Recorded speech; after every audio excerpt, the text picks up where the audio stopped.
welcome to a very special episode of Your Questions Answered in the Bugatti Chiron. We're on the way up to Monterey Car Week, Pebble Beach, some of you might know it.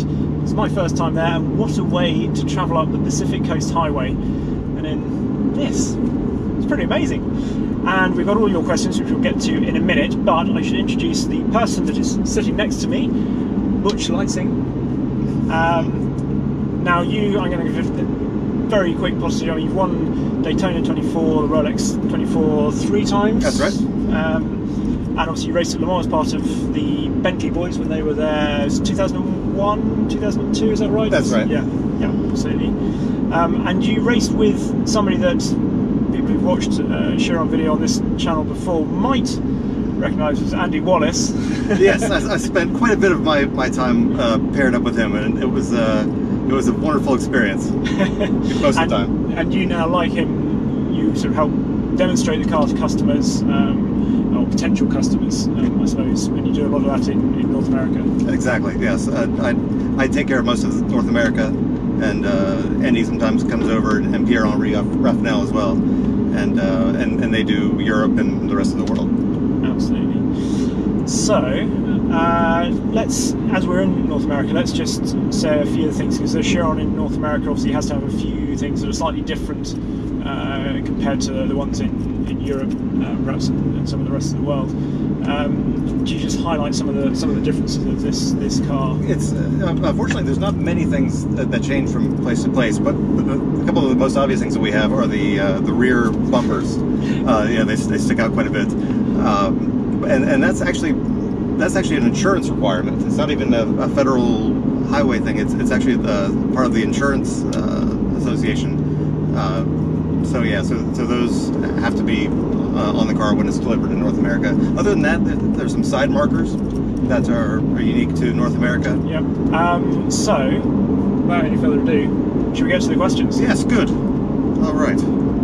First question: what's the best interior detail? Oh, good one. Best interior detail for me, the details. I mean, I love the sort of the horseshoe in here, but I'm a big fan of this switch down here on the steering wheel, which goes between the different drive modes, and just the feel of it, because that's something that I think is always really quite hard to get across to people, is just the tactility, the engineering, just the quality behind the whole car and the feel of it. And it's everything you touch. Like even the vents on the air conditioning, just everything has a very positive feel. It's not like you kind of expect to feel like the plastic click click. No, absolutely not. It's a very very high quality. The center console, I mean, it looks fairly straightforward. Yeah. But the centerpiece here is aluminium. Yeah. And then it's surrounded by carbon, and the expansion rates of the two are completely different. So, the danger would be that the aluminium would expand and buckle the carbon or cause some kind of problems. So, the backside of this aluminium piece is milled in such a way so it expands in the right way and doesn't cause any fouling with that. And just that much thought has gone into everything. Right, next question. Next question. Does it hide its weight and size on the road? Well, there's sort of another video for this. So I did a video last year, in fact with Andy Wallace here, had the unfortunate pleasure of sitting where you are now, and we took it to some twisty roads to see just how it was in that sort of environment. And it's a mixture. You can't really disguise the sort of weight of this car, which is just creeping up towards 2 tons entirely, and particularly the huge engine that's behind me. There is the sense when you sort of reach the meet, you've got that big weight behind you. It's always going to try and overtake you in some senses, and of course there's that element of it wouldn't necessarily be as quick in terms of if it didn't have the weight, because it's got the extra traction and that sort of thing. And there's a sense of quality that I suppose you get with a car that weighs this much, as opposed to the lightweight sort of alternatives. And that's in the same way you get that lack of inertia in a lightweight car. This has a planted, solid feel that also gives you confidence, I suppose, as well. Yeah, I think I agree with you always have a very planted feeling. That's the word I always use as well. You know, you don't feel like you're kind of skipping across the surface. You know, you're kind of in the surface as you're driving. You know, but also to your point, you know, it is a fairly heavy car, but you know, when you look at the specs and you see the weight of it, I think that can paint a picture in people's minds, and they think, oh well, you know, it's going to be, you know, you're gonna, every time you turn the wheel, you're going to feel this big transfer of weight, and it's going to wait for that to happen. Where you don't get that feeling. No, it's not sluggish. Yes, yes. No. Next question. Is there any chance to see a Chiron with an open top in the future? Well, I think the initial answer to that was no, but I believe Mr. Winkleman has said that potentially there might be one, but for now, thank you for asking that question, because it leads us neatly into talking about this car's particular feature, which I haven't experienced before, which is the sky view roof. So we've got these two panels here, still with the spine down the middle, which is rather nice. I mean, it's sort of, I'm sure it probably adds a little bit of weight up top, but you know. Yeah, but actually, and I'm going to forget what the actual weight is, but it isn't a big weight penalty. Is it not? It's not, and for people of your height, it actually gives you a little more space above your head as well. Always nice, particularly my hair's having a particularly big day. Right, next question. What's the most expensive option? Over to you. I think that's got to be the visible carbon on the exterior. If I remember right, I think it's about $350,000 for the entire car. Dollars? Dollars, yes. Yeah. And I could be a little bit off on that, so don't... Not that it really matters. I mean, 350,000, whatever. I haven't got 350,000, whatever's to rub together, so it's fine. But, yes. Yeah, I mean, that's... because it takes a long time sort of book matching the... It's, yeah, it's so labor intensive to do that, because, you know, any flaw that you see in the carbon is going to be obvious. Yeah. So it's so there's a lot of waste in it, where a lot of the work has to be thrown away and done again. Brilliant. Next question. Next question is, how practical is it for a long journey? Well, we're on a relatively long journey now, and it's about sort of probably 2.5 hours in actual driving terms that we'll spend in it today, and I spent a sort of full day in it before. You've obviously done lots of long journeys in these, and yeah, it's very good for its GT credentials. Are very good indeed, certainly from my experience, and I think that is one of the things about this car compared to you build a car that can go incredibly quickly, but to build a car that can go incredibly quickly and have the breadth of capability, the usability, I suppose, and comfort that this does, that's quite a trick, isn't it? Yes, and I think one of the things that makes it nice for a long trip is that the configuration of the engine, because it's a fairly low revving engine, and it makes so much torque down low. You know, it makes peak torque from 2,000 all the way up to 6,000. So it's quite happy to be running along at 1,500 RPM on the highway at 80 miles an hour. Yes. And you know, so you're not having to scream over this loud engine behind you and getting a headache. You know, so it actually is a car that you can relax in on a long trip like that. And it's amazing actually, because given the size of the tyres, there's not really, you know, tyre noise isn't unbearable at all, is it? And that was a big improvement that Michelin made from the Veyron to the Chiron, with the more conventional tires. Not only are they quieter, more comfortable, more grip, and also a lot less expensive. Absolutely. All right, next question. Could you tell us your average miles per gallon?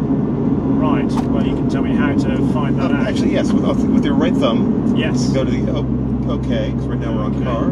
All right, I zeroed that this morning. Okay, so I can announce that it is done. You will miss it. 12.5 mpg. We've averaged 33 miles per hour, and we've got 290 miles of range, I think. That's right. Right. So yes. Next question, please.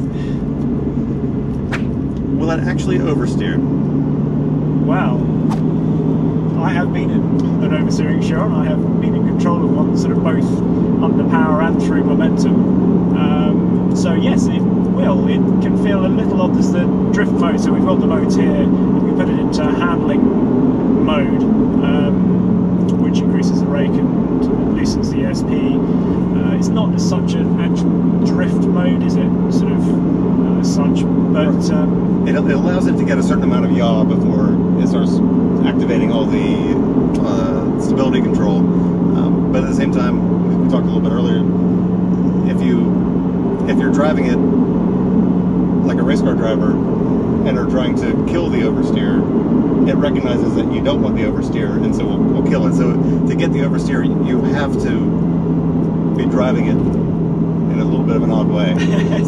You have to let it do its thing. Yes. I think it's sort of the fairest sort of description, isn't it? But yes, fundamentally, it will. Yes. Next question: how frustrating is that 50-mile-per-hour speed limit? Right now, yes, it is pretty frustrating. I'm glad that, I suspect both of us are glad that we have been in Chirons before and driven it sufficiently quickly to know at least what we're missing out on at the moment. Yes, yeah, the Pacific Highway is a very beautiful highway, but it's not really such a test track. No, it's not. Could it be possible to be used as a daily driver? Yes, that sort of comes back to the GT credentials, I suppose, isn't it? Do you know any customers that use theirs? We do, actually. We have some customers, we have a range. Some customers buy the car, put it away, and never drive it again. But we fortunately have quite a few customers who use it a lot, and some that use it on a daily basis. And honestly, that's what it was meant to be able to do. This wasn't meant to be only a special occasion car, or only kind of a certain windows that that's to be operated in. It's it's meant to go out in the rains, meant to go out in all kinds of weather. Yeah, absolutely. Does it make a pleasing sound? Yes, it does. It's got to be sure. Can we open the window? Yeah. You can like feed it in, and you can hear the whistle building up, and then lift it off very suddenly, and it'll give you a nice crack.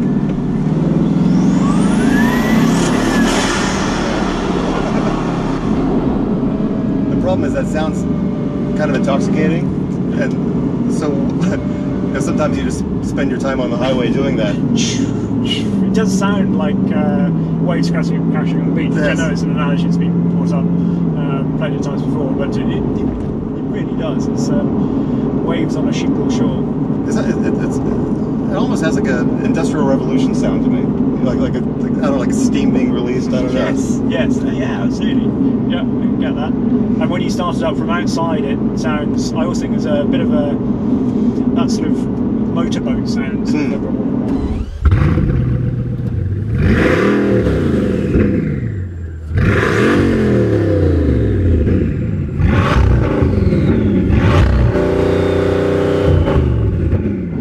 no, it's not the most musical of cars, but it is definitely interesting and intriguing, and has its own set of harmonics. Would you rather own a Chiron or an EVIJA? The new Lotus, the 2,000 brake horsepower Lotus EVIJA. Well, they haven't actually produced, as far as I know, a working one of those yet. I would certainly stick with the Chiron. The EVIJA is a beautiful car, but the only one I've driven is this, and so given the choice, I'd have a Chiron. How about you? Well, I have to say, I like your answer. I like your answer. All right, next one is: does it really deserve the respect it gets? Yes, I think it does, because I think and this was the same with the Veyron. It's one of those cars that has a feat of engineering, and some of the things we've talked about before and in this video, the engineering beneath it, and the skill to get a car to reach the speeds that it does and perform those sort of things, whilst being able to drive easily around town, etc. It's not easy. Yes. And I think you have to love this car from an engineering, or respect this car from an engineering perspective, despite the fact you might prefer a, Milan GT3 purely from a driving perspective, and because it has a wonderful naturally aspirated engine and all those sort of things. But yes, I think regardless of whether this is a car that you actually desire to own in a garage, and it's certainly not something that if I won the lottery I would rush out and buy a Chiron, but I still respect it and admire what has gone into making this car.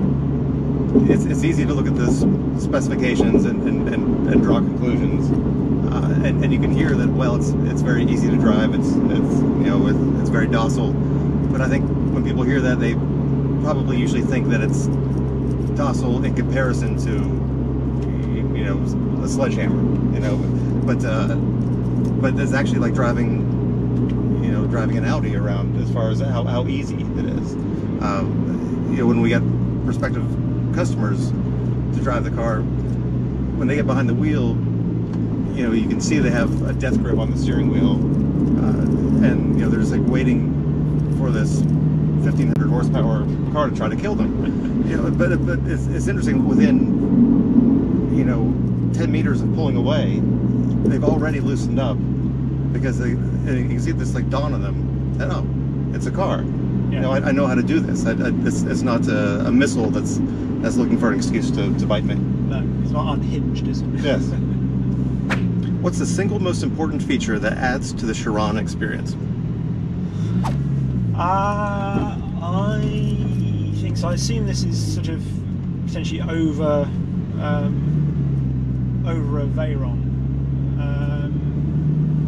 and to that extent, because the engine, fundamentally, I know there are a really huge number of changes to the engine, but for me, the character of the way that it gets on the road is still fundamentally quite similar, and you've got the usability that the Veyron had, so it comes down to the handling, and I think the steering is a massive part of that. It's got wonderful steering, much better steering than the Veyron for me, and really, again, it makes it a car that's, even, yes, this 50-mile-an-hour limit, not that we're actually even reaching that, to be honest, at the moment, is frustrating on this road, but because you're in a car that has such lovely steering, and it feeds back just through the weightings of what the front tyres are doing, it makes it enjoyable kind of all the time. It's not a car that, for all as you say, it doesn't make you cling on for a death grip, and it is very easy to drive, but it doesn't mean it's uninvolving either. Right. On the steering, it's really interesting in the development of the car. Both Andy and I went over and we met the engineer that was in charge of the steering program, and a young guy, really switched on, really smart, and he had a great feel for what people wanted as far as the steering and the communication. You know, because like most power assist, it just numbs the steering. You know, and you know, it can make it stiffer, it can make it, you know, less stiff, but it's still, you don't have a real communication with it. No. Where with this, they have all these different parameters coming through, and they're able to mimic a non-assisted brake, and it makes it so that everything isn't only visual. You're actually able to actually have a feel through the steering wheel of what's happening on the front axle. You can feel the transfer of weight over the front axle, which you know, is something that's been, you know, pretty much impossible to get for a long time. Yes, absolutely. So yes, we're going with steering, I think. Although that was interesting, that question came up while we were going through where the landslide happened, over a really poor road, and that is actually one of the variable suspension. You know, able to actually absorb a pretty poor road there. Yes. Whereas you know, even the Veyron would have been kind of bouncing all over the place. Around, sort of, yeah. Right, getting towards the end, you've got lots of questions. Not surprised, but can I fit my golf clubs in easily? Get out, Butch. I think that's yes. If I drop Butch at the side of the road, then yes. But assuming your golf clubs are the same size as my set of golf clubs, then yes, we'll probably fit a couple in the passenger seat. Otherwise, no. What is the luggage capacity on this line? In the front, it's enough to fit a you know, a wheelie bag, a carry-on bag. What does the acceleration feel like? Well, as we've turned off the Pacific Coast Highway and we're now on a private bit of road actually, which is quite fortunate, I think you'll agree. I'm going to do something you said earlier when we were also on a private bit of road to try, which is to leave it in D, and then whilst it's dropping down the gears you can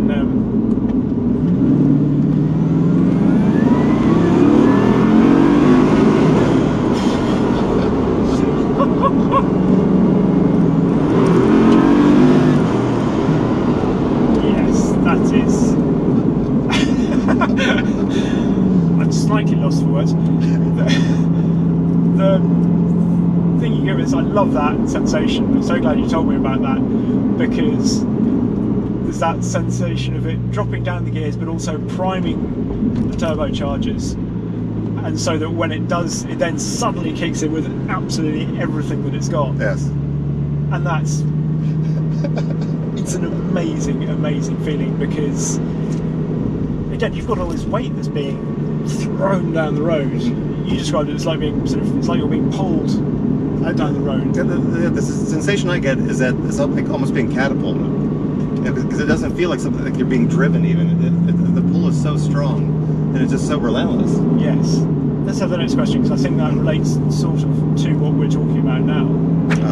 Does it still feel stupid fast now that EVs have such rapid acceleration? Yes, it does, which we've obviously just experienced. The difference with an EV is that it has that instant torque, instant response, and it's scramblingly sort of comfortable with something like a ludicrous mode in a Tesla.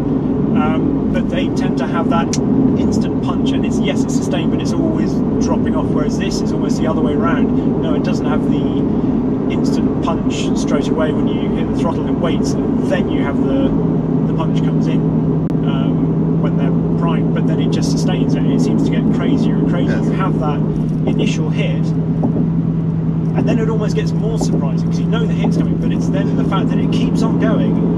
It's just, it's still trucking, isn't it? It's just pulling and pulling and pulling, and that's it's seamless. You haven't got to change gear. You just you keep waiting for it to drop off, and it just doesn't. There we are. Right. Thank you very much for all of your questions about Chiron. Hopefully, I know this is the Pacific Coast Highway. I know we haven't driven it flat out. Go and look at some of our other videos to see that. Hopefully that'll sate your appetite for those sorts of things. But hopefully you've also learnt a bit more about this, well, amazing car. It is an absolute privilege to drive this car in almost whatever the circumstances, and just to be around it. And so yeah, Butch, it's been a pleasure getting to know you as well. So thank you very much. Thank you. It was very fun. Anytime.